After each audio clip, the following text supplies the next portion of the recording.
গতকাল প্রথম দফায় ভোট হয়েছে ১৬টি জেলার ১৫২টি আসনে। সময় যত এগোলো উপচে পড়ল ইভিএম। নির্বাচন কমিশন সূত্রে খবর, সকাল ৯টা পর্যন্ত ভোট পড়ে ১৮.৭৬%। সকাল ১১টায় সেই হার দাঁড়ায় ৪১.১১%।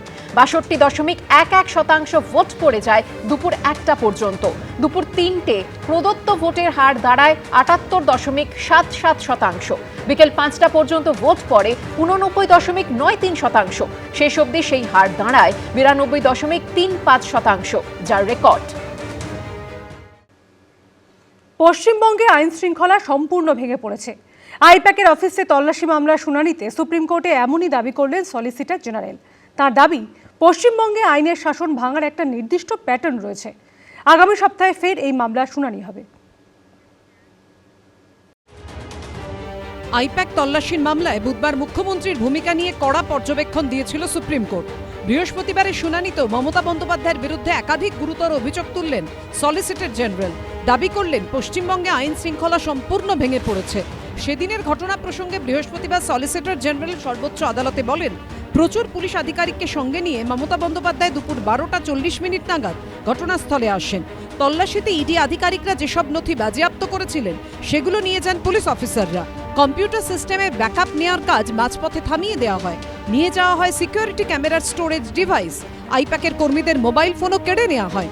ঘটনার দিন মুখ্যমন্ত্রীর সঙ্গেই ছিলেন রাজ্যের তৎকালীন ডিজিপি রাজীব কুমার, কলকাতার তৎকালীন পুলিশ কমিশনার মনোজ ভার্মা সহ পুলিশের অন্যান্য শীর্ষকর্তারা।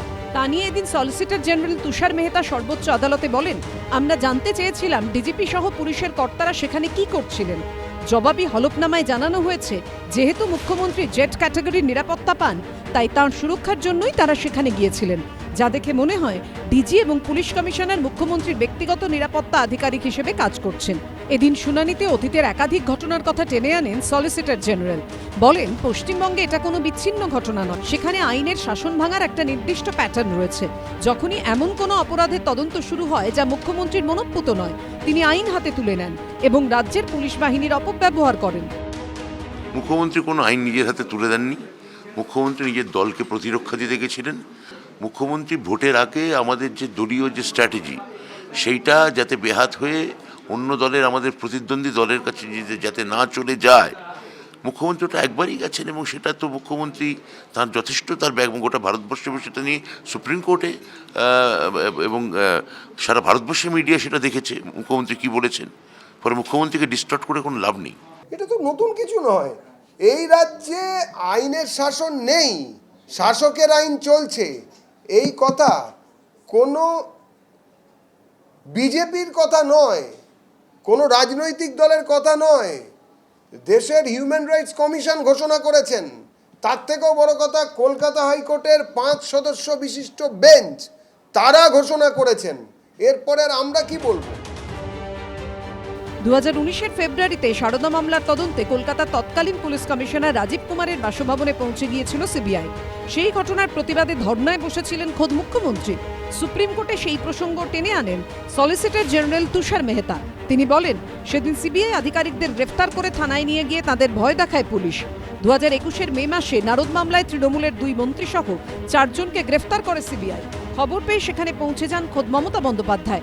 সেই ঘটনারও প্রসঙ্গ টেনে সলিসিটর জেনারেল বলেন, আরও একটি স্তম্ভিত করার মতো ঘটনায় মুখ্যমন্ত্রী সশরীরে সিবিআই এর আঞ্চলিক দপ্তরে জোর করে ঢুকে যান। বিচারপতি প্রশ্ন করেন, আপনারা সাংবিধানিক কাঠামো ভেঙে পড়া বা অচল হয়ে যাওয়ার মতো পরিস্থিতির দিকে ইঙ্গিত করছেন না তো? উত্তরে তুষার মেহতা বলেন, সাংবিধানিক কাঠামোর ভেঙে পড়ার পক্ষে নয়, আইনের শাসনের পক্ষে সওয়াল করছি।